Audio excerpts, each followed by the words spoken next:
जय जय श्री राम जय राम जय जय राम। जय जय श्री राधे कृष्ण कांत चरण स्मरणम। जय जय श्री सीताराम जी। जय श्री शंकर पार्वती जी।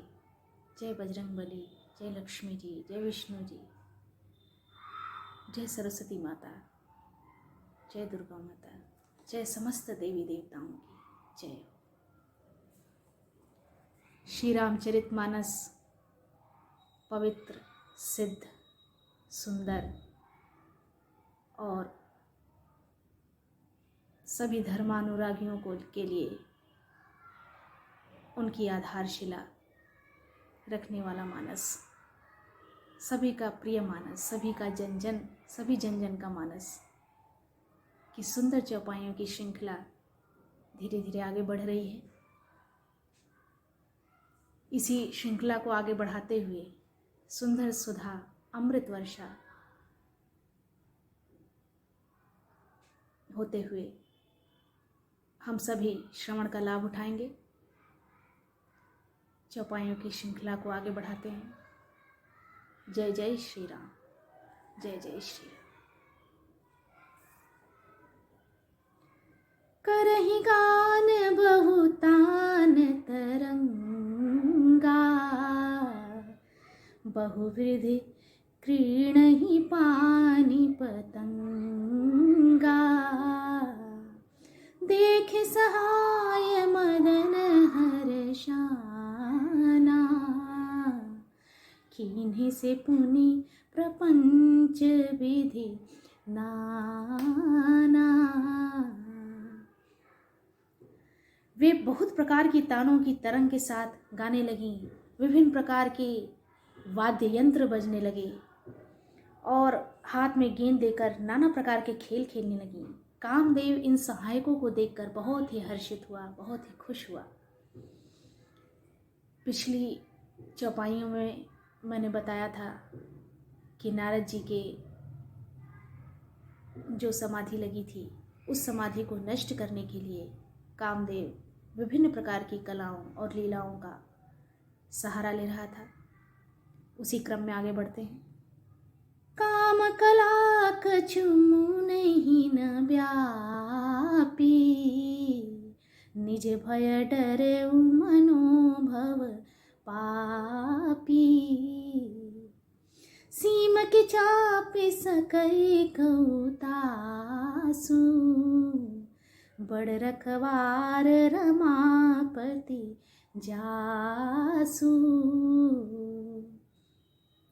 परंतु कामदेव की कोई भी कला श्री नारद मुनि को विचलित नहीं कर पा रही थी।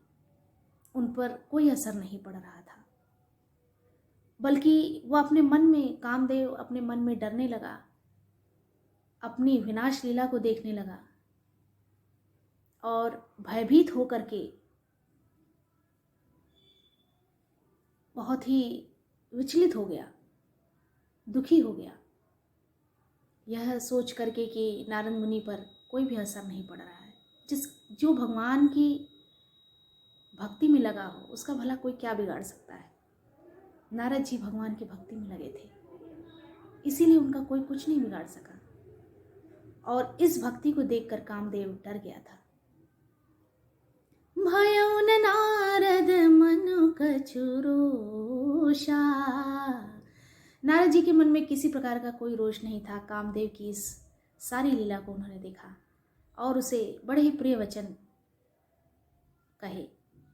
कही प्रिय वचन काम परितोषा, नाई चरण सिर आयुष पाई।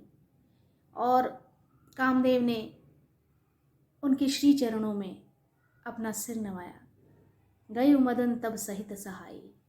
और सिर नवाकर उनकी आज्ञा पाकर कामदेव अपने सहायकों सहित लौट गया। तब नारद गवने शिव पाही, जिता काम मति मन माही। इसके पश्चात शिव जी के पास नारद जी गए और सारी घटनाओं को कहा। उनके मन में कहीं न कहीं घमंड रूपी वृक्ष अंकुरित हो चुका था, जो एक विशाल वृक्ष की ओर अग्रसित हो रहा था। और उन्हें ये भी लग रहा था कि मैंने कामदेव को भी जीत लिया है। ऐसा घमंड उनके मन में आ गया था। ये मद के कारण था। मार चरित शंकर ही सुनाए, अति प्रिय जान महेश सिखाए। भगवान ने उनकी सारी बातें सुनी और अत्यंत प्रिय जानकर उन्हें एक शिक्षा दी कि आपने मुझसे तो कह दिया, लेकिन आगे के लिए मैं शिक्षा देता हूँ। जिस तरह यह कथा तुमने मुझे सुनाई है, उस तरह भगवान श्री हरि को कभी मत सुनाना। ये उन्होंने शिक्षा दी, क्योंकि वो समझ चुके थे कि ये पूरी तरह से घमंड के कारण ही ऐसी कथा और ऐसी घटनाएं मुझे सुना रहे हैं। यद्यपि शिवजी ने यह हित की शिक्षा दी, पर नारद जी को वह अच्छी न लगी। व्यक्ति जब मद में होता है, घमंड में होता है, उसे लगता है कि मैंने बहुत बड़ा काम कर लिया है, मेरे जैसा कोई नहीं है, मेरे जितना सामर्थ्य किसी का नहीं है जो ऐसा कर सके। तो ऐसी अवस्था में उसे जब समझाया जाता है धरातल पर, हकीकत में उसे जब वास्तविकता दिखाई जाती है, तो उसे अच्छा नहीं लगता। और वो कहीं ना कहीं यही चाहता है कि उसकी बड़ाई हो और उसके समर्थन में ही लोग खड़े रहें। राम किन्ह चाहि सोई होई, करे अन्यथास नहीं कोई। शंभु बचन मुनि मन नहीं भाए, तब विरंच के लोक सिधाए, तब विरंच के लोक सिधाए। श्री राम जी जो करना चाहते थे वही होता है। ऐसा कोई नहीं है जो उसके विरुद्ध कर सके। श्री शिव जी के वचन नारद जी के मन को अच्छे नहीं लगे, तब वे वहां से ब्रह्मलोक को चल दिए। ऋषि मिले उठे रमानिकेता, बैठे आसन ऋषि समेता। बोले बिहसी चराचर राया, बहुते दिनन कीन्ही मुनि दाया। रमानुवास भगवान उठकर बड़े आनंद से उनसे मिले और ऋषि नारद जी के साथ आसन पर बैठ गए। चराचर के स्वामी भगवान हंसकर बोले, हे मुनि, आज आपने बहुत दिनों पर दया की, बहुत दिनों बाद मुझसे मिलने आए। काम चरित नारद सब भाषे, यद्यपि प्रथम बरज शिव राखे। शिव जी ने उन्हें पहले ही आगाह कर दिया था कि आप उनसे कुछ न कहें। यद्यपि शिव जी ने उन्हें पहले से ही बरज रखा था, तो भी नारद जी ने कामदेव का सारा चरित्र भगवान को कह सुनाया। अति प्रचंड रघुपति के माया, जहि न मोह असको जग जाया। माया इतनी प्रबल होती है कि आप न चाहते हुए भी वो काम कर जाते हैं जो वो कराना चाहती है। माया के वशीभूत होकर के व्यक्ति बहुत सारे कार्य ऐसे कर जाता है जिसे न चाहते हुए भी उसे करना पड़ता है, और वो खुद नहीं जानता कि ऐसा उसने क्यों किया। माया इतनी प्रबल होती है। रुख बदन करि बचन मृदु, बोले श्री भगवान। तुमरे सुमिरन ते मिटहि मोह, मार मद मान। भगवान रूखा मुंह करके कोमल वचन बोले, हे मुनिराज, आपका स्मरण करने से दूसरों के मोह, काम, मद और अभिमान मिट जाते हैं, नष्ट हो जाते हैं। फिर आपके लिए तो क्या कहना ही है। सुनि मुनि मोह होई मन ताके, ज्ञान विराग हृदय नहीं जाके। हे मुनि सुनिए, मोह तो उसके मन में होता है जिसके हृदय में ज्ञान वैराग्य नहीं है। आप तो ब्रह्मचर्य व्रत में तत्पर और बड़े ही धीर बुद्धि हैं। भला कहीं आपको भी कामदेव सता सकता है। नारद कहे उस सहित अभिमाना, कृपा तुम्हारी सकल भगवाना। करुणा निधि मन दीख विचारी, उर अंके अंकुरेउ गर्भ तरु भारी। और ये सब सुनते हुए भगवान नारद जी के मन की बात जान चुके थे कि इनके हृदय में मद रूपी वृक्ष आकार ले चुका है।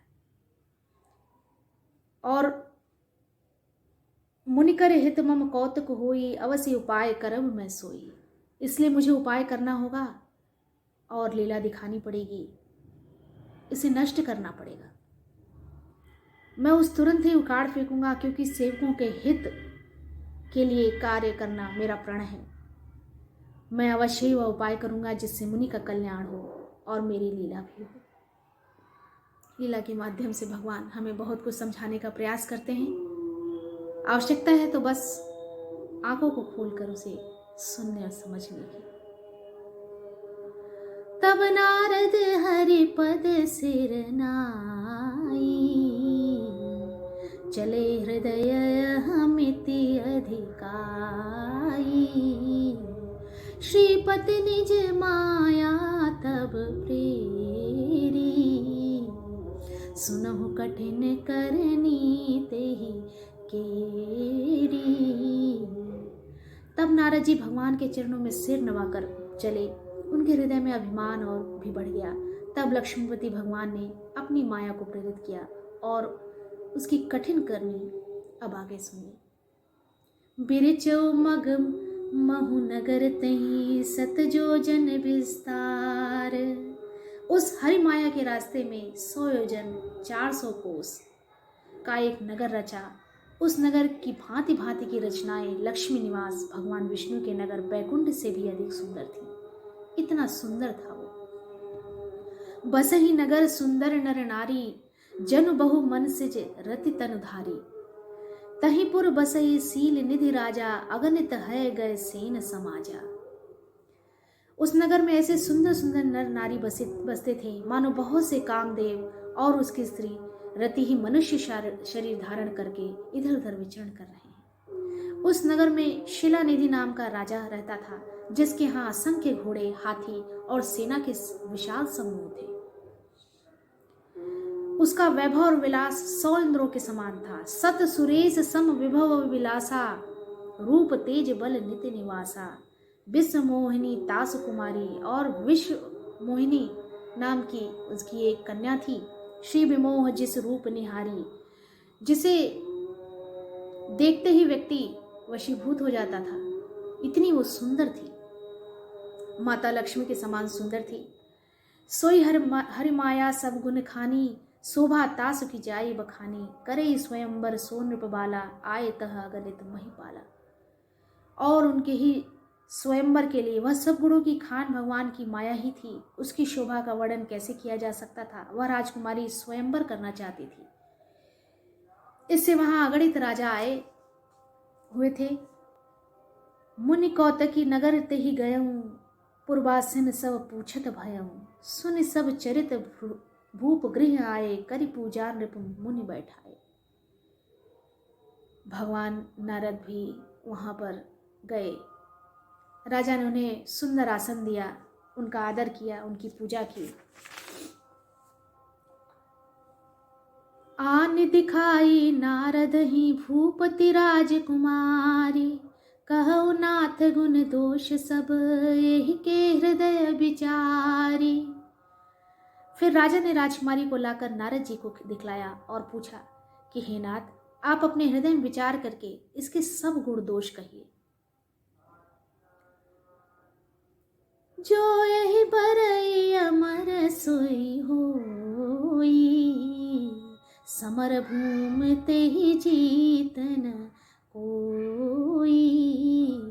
से वही सकल चराचर ताही, बरई सील निधि कन्या जाही।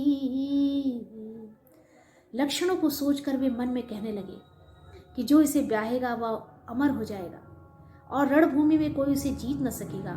यह शील निधि की कन्या जिसको वरेगी वह चर अचर जीव उसकी सेवा करेंगे। लक्षण सब विचार और राखे, कछुक बनाए भूप सन भाषे। सुता सुलक्षण कहे नृप पाई, नारद चले सोच मन माही। सब लक्षणों को विचार कर मुनि ने अपने हृदय में रख लिया और राजा ने कुछ अपनी ओर से बनाकर कह दिया। राजा से लड़की के सुलक्षण कहकर नारद जी चल दिए, पर उनके मन में यह चिंता थी कि मैं जाकर सोच विचार कर अब वही उपाय करूं जिससे यह कन्या मुझे ही वरे, मुझे ही चुने, मैं ही इसका स्वामी हूं। इस समय जब तब से कुछ हो ही नहीं सकता। हे विधाता, मुझे यह कन्या किस तरह मिलेगी, ऐसा मन में विचार करने लगे। जब तब कछु न होई तही काला, यही विधि मिलई कवन विधि बाला। यही अवसर चाहिए परम, शोभा रूप विशाल। जो बिलो किरीज है कुंवरी, तब मैं ले जयमाल, तब मैं ले जयमाल।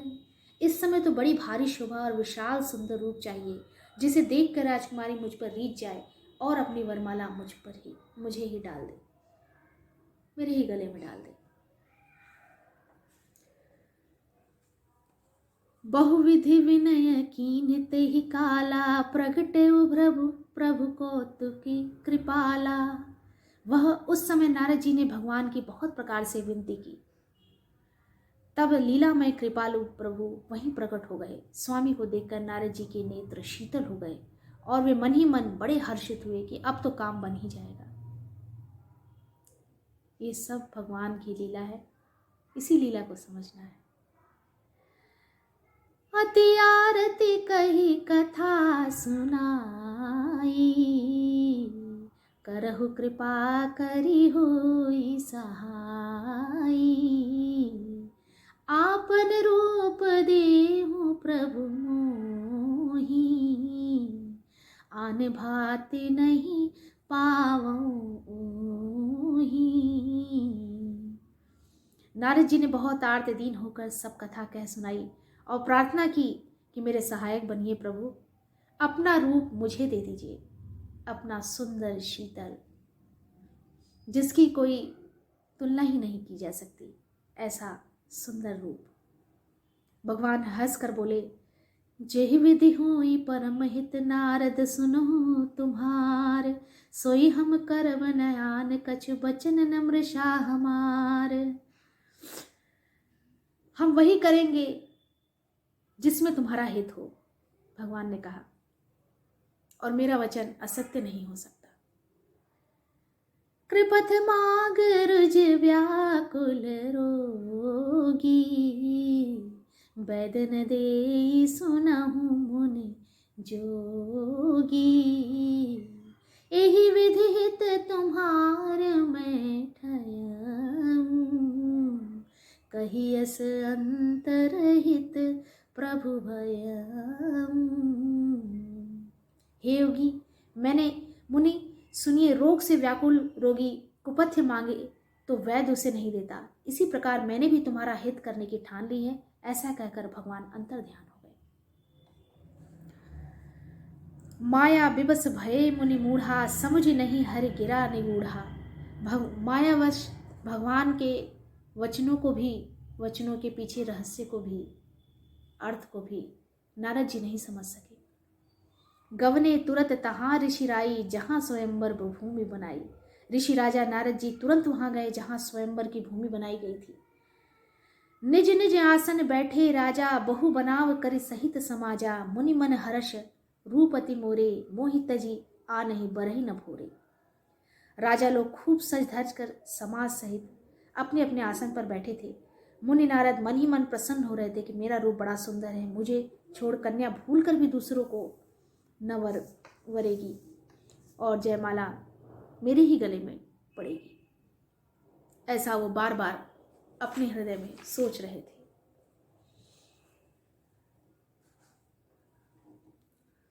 रहे तहां दुई रुद्रगण, तेजा नहीं सब भेऊ।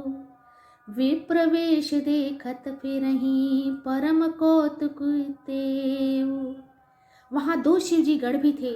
वे सब भेद जानते थे और ब्राह्मण का वेश बनाकर सारी लीला देखते फिरते थे। वे भी बड़े मौजी थे और विरोध करने में बहुत ही प्रखर थे।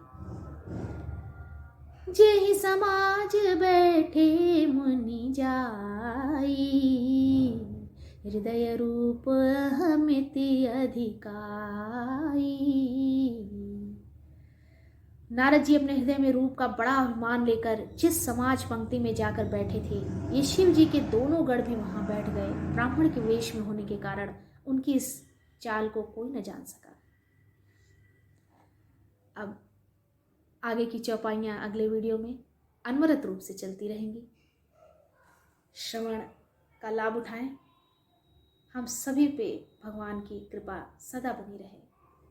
हम सभी भक्ति मार्ग पर चले, श्री रामचरितमानस की सुंदर चौपाइयों में अनुराग बढ़ाएं, भगवान की भक्ति प्राप्त करें और परम वैकुंठ को प्राप्त करें। जय जय श्री राम, श्री राम जय राम, जय जय राम।